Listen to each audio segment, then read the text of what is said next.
Operação Águas Limpas. Prefeito de Lages, Eliseu Matos, está detido no batalhão da Polícia Militar da cidade. Ele teve a prisão preventiva decretada pela Justiça por suspeita de participação em um esquema milionário de corrupção. Os prejuízos aos cofres públicos ultrapassam 3 milhões de reais e a Justiça suspeita que Eliseu teria ficado com aproximadamente 2 milhões e 800 mil reais. O político pode responder por vários crimes. Formação de organização criminosa qualificada, corrupção passiva 22 vezes, dispensa indevida de licitação 2 vezes e fraude em licitação.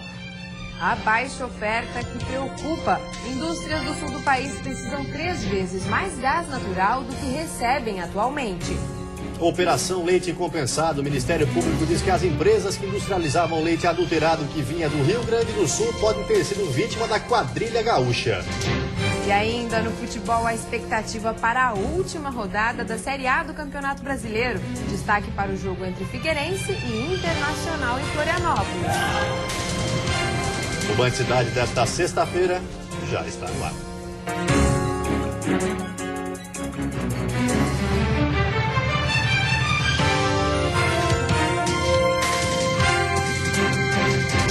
Olá, boa noite. Olá, boa noite. Operação Leite Compensado. O Grupo de Repressão Estadual, a Repressão ao Crime Organizado, se manifestou hoje em relação às 2 empresas catarinenses que recebiam leite adulterado do Rio Grande do Sul. As 2 empresas que recebiam leite adulterado vindo do estado vizinho são a Aurora Alimentos, localizada em Pinhalzinho, no oeste do estado, e a Kerlac Induce. O Ministério Público ainda não está investigando as empresas, porque não descarta a possibilidade delas serem vítimas dos laticínios que adulteravam o produto no Rio Grande do Sul.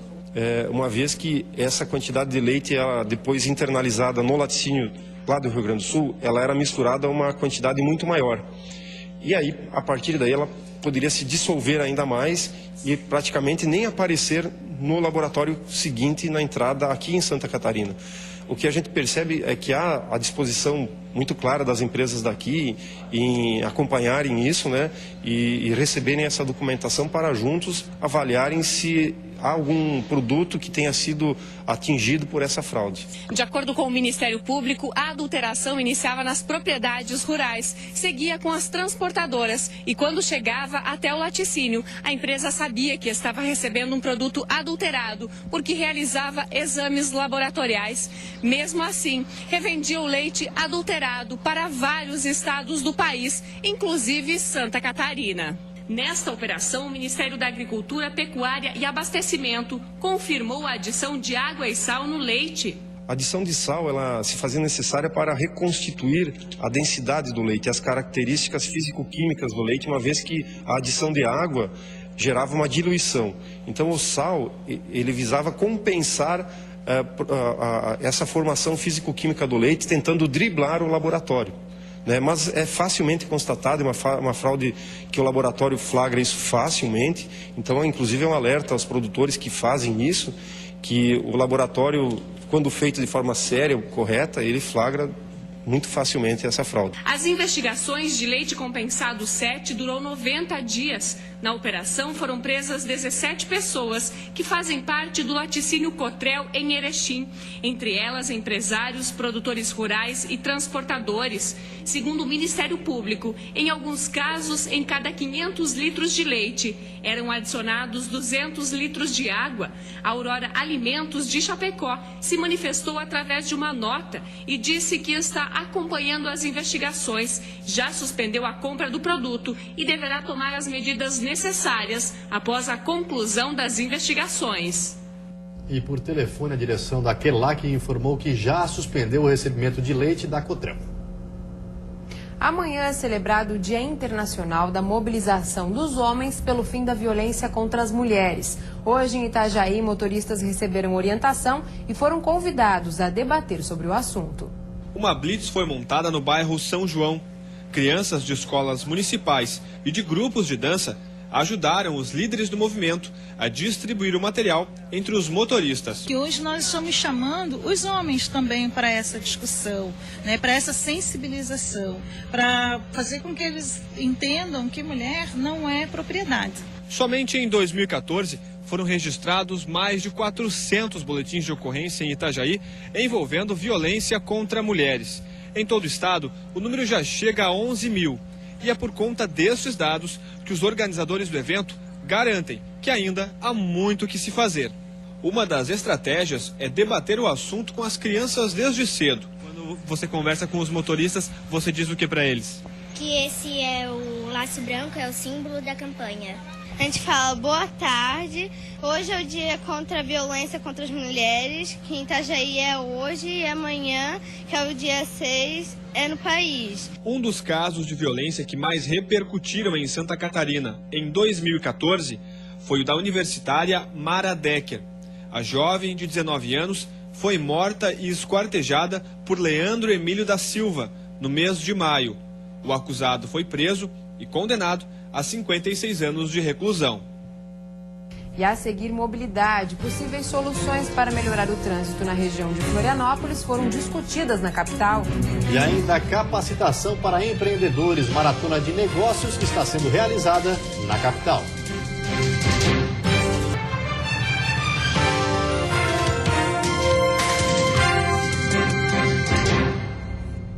O trânsito na BR-101, na região do Morro dos Cavalos, em Palhoça, exige paciência dos motoristas nesse início de noite. No local há um engarrafamento de aproximadamente 10 quilômetros no sentido norte. O congestionamento se formou ainda na manhã de hoje, quando um caminhão tombou no quilômetro 234. O acidente aconteceu por volta das 5 horas da manhã. Por questão de segurança, a Polícia Rodoviária Federal interrompeu a pista da direita, sentido norte, durante toda a tarde. Para a retirada do caminhão, será necessária a interdição total da BR-101 no local do acidente. A remoção do veículo deve levar em torno de 2 horas e a previsão é que comece ainda neste início de noite.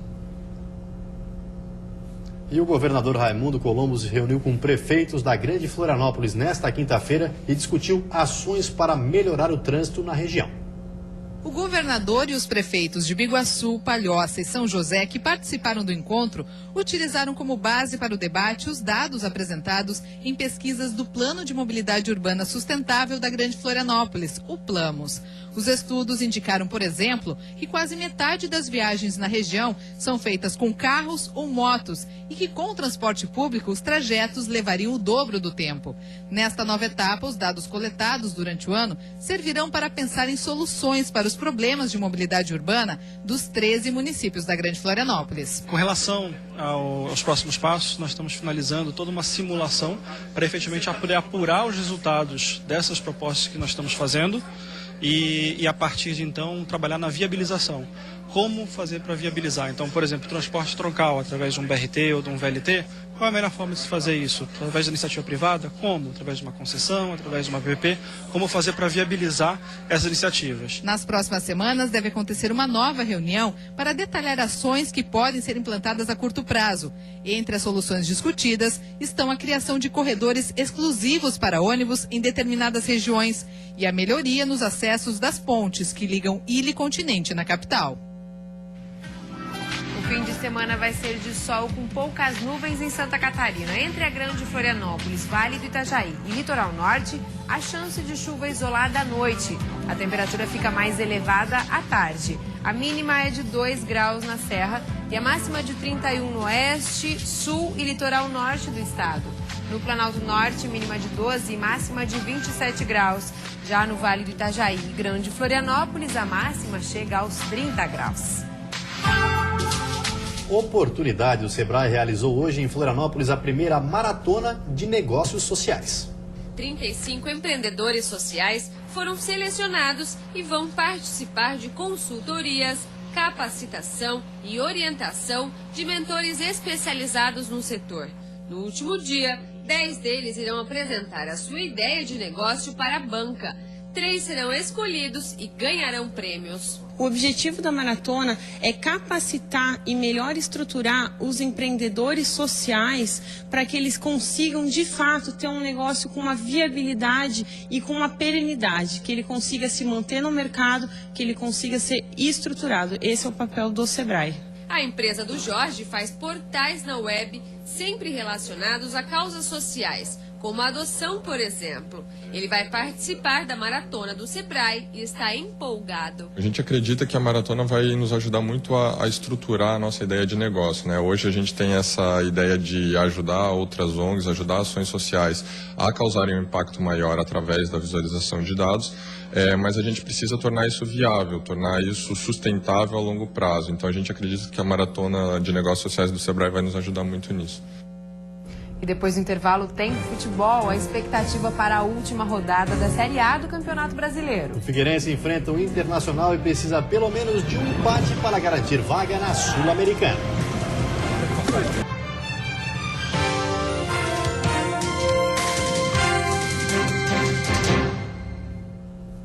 Futebol, dependendo da última rodada do Campeonato Brasileiro, Santa Catarina pode se igualar a São Paulo no número de times na Série A do ano que vem. A história passa por momentos de expressão na década de 90, com o Criciúma campeão da Copa do Brasil em 1991 e quinto colocado da Libertadores da América em 92, sendo eliminado pelo São Paulo, campeão naquele ano. A Chapecoense, por exemplo, futebol brasileiro. Em 2012, disputou a Série C e conquistou o acesso. No ano seguinte, subiu da segunda para a primeira divisão e neste ano conseguiu a permanência na elite. Hoje a Chapecoense ela é vista no Brasil de uma maneira diferente. É um clube que veio, mas não veio como aquela brincadeira de cavalo paraguaio. Ela veio mesmo para ficar, né? Os times da capital, Avaí e Figueirense, estiveram mais vezes na elite, sendo que o Leão da Ilha, que conquistou o acesso esse ano, tem a melhor posição de um catarinense na história dos pontos corridos, 6º lugar em 2009. Em 2014, o estado também comemorou o título da segunda divisão, com o Joinville. O clube do norte do estado representa a cidade mais populosa de Santa Catarina e uma região muito forte economicamente. Com a permanência de Chapecoense e Figueirense e os acessos de Avaí e Joinville, Santa Catarina será um dos estados com maior número de times na elite do futebol brasileiro. Com 4 times, pode se igualar a São Paulo, caso o Palmeiras seja rebaixado diante do Atlético Paranaense no domingo. Além disso, terá mais clubes do que estados tradicionais, como muito desse crescimento do futebol catarinense se deve ao apoio do torcedor. A capacidade dos estádios é em média de 19 mil pessoas. A organização e a estrutura dos clubes também fazem a diferença. As folhas salariais são baixas, perto dos grandes times da Série A. Todos os times têm seus centros de treinamento e apenas Joinville e Chapecoense jogam em estádios municipais. Criciúma, Figueirense e Avaí têm suas próprias casas. Além disso, a Federação Estadual tem atuado firmemente nos últimos anos para melhorar a situação de seus clubes e hoje colhe os frutos. Os empresários estão acreditando nos clubes, a torcida está acreditando nos seus clubes, os presidentes de clubes já têm o outro patamar do passado, já são empresários, são pessoas inteligentes. Agora, o desejo dos clubes e de suas torcidas é conseguir manter-se em alto nível e conquistar mais do que acessos e permanências na elite. Tem que lutar para ser campeão, pelo menos para chegar na Libertadores. Não ficar só nessa de só dar ponto para os times de São Paulo e Rio. O futebol catarinense está crescendo cada vez mais e daqui a uns anos eu espero ver os times catarinenses sendo campeão do Brasileirão e até a Copa do Brasil, Libertadores, e vamos crescer cada vez mais. E o fim de semana vai marcar o encerramento da Série A para 3 times catarinenses. Destaque para o Figueirense, que precisa vencer o Internacional para garantir vaga na Sul-Americana. O jogo vai ser às 4h30 da tarde deste sábado, no estádio Orlando Scarpelli. O alvinegro tem 47 pontos e está na 12ª posição. Se manter essa 12ª colocação, isso pode acontecer com um simples empate, garante vaga na Copa Sul-Americana. Quem diria, hein? Figueira que era a lanterna. O problema é que o adversário, o Internacional, precisa da vitória para ficar no G4, o que daria direito à fase de grupos da Libertadores. Mas os jogadores do Figueirense são otimistas, viu?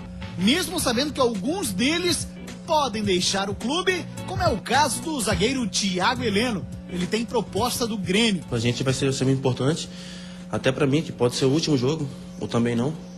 jogar longe do torcedor vai ser um carinho muito grande. Criciúma, rebaixado para a Série B de 2015, tem 32 pontos e hoje é o lanterna. O desafio do Tigre vai ser em São Paulo contra o Corinthians. Mas o tricolor do Sul Catarinense não quer terminar o campeonato na última posição. Só que para conseguir sair dela, terá de vencer o Timão e ainda torcer por uma derrota do Botafogo. A Chapecoense, na 15ª posição, com 43 pontos, joga fora de casa contra o Goiás às 5 da tarde do domingo. O time vai ter algumas mudanças, já que alguns jogadores entraram em férias e outros simplesmente não renovaram o contrato. Mas os que vão entrar em campo em Goiânia estão mais que confiantes. Muito feliz, né? Voltar a fazer gol com a camisa da Chapecoense e fazer gol de novo na Arena Condá diante do torcedor. Estou muito feliz, né? Aproveitei a oportunidade, mostrei que tem potencial, né? Que posso estar jogando, claro, respeitando o companheiro, mas estou muito feliz em voltar a fazer gol com a camisa da Chapecoense.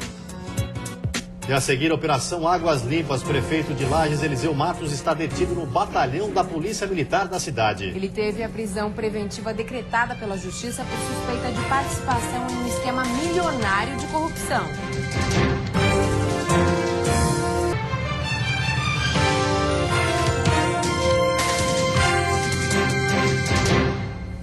A colheita de trigo em Campos Novos manteve média de produção, porém ficou abaixo do esperado se comparada com a tecnologia investida na última safra. Seu Adilson planta trigo em Campos Novos, município considerado celeiro catarinense há 20 anos, e avalia a última colheita em sua propriedade como satisfatória. Já terminamos totalmente a colheita e agora já efetuamos o plantio de verão, né? Milho, soja e trigo. E estamos aguardando agora o clima favorável. Em toda a região, a cultura do trigo manteve a média de 60 sacas por hectare, culpa do clima que foi bastante chuvoso.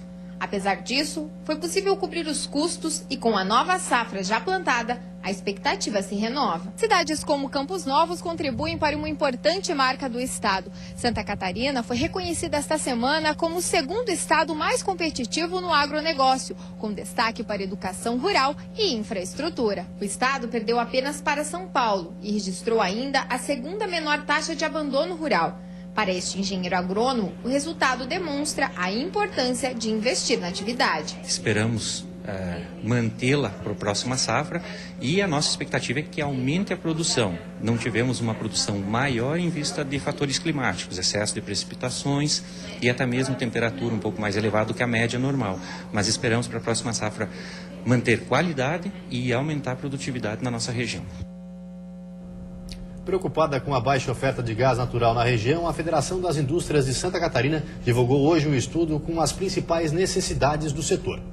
Juntos, os setores industriais dos 3 estados do sul consomem em média 3,7 milhões de metros cúbicos de gás por dia. Mas um estudo apresentado hoje na Fiesc mostra que há mercado para absorver pelo menos 3 vezes mais. De acordo com o presidente da Câmara de Energia da instituição, com a oferta atingindo seu limite, os reflexos negativos são inevitáveis para o estado. Isso significa um empecilho para a continuidade do crescimento industrial. Né? Apenas Santa Catarina consome 1,5 milhão de metros cúbicos de gás ao dia e as projeções indicam que até 2019 o estado precisará de 2,9 milhões de metros cúbicos para manter sua produção industrial.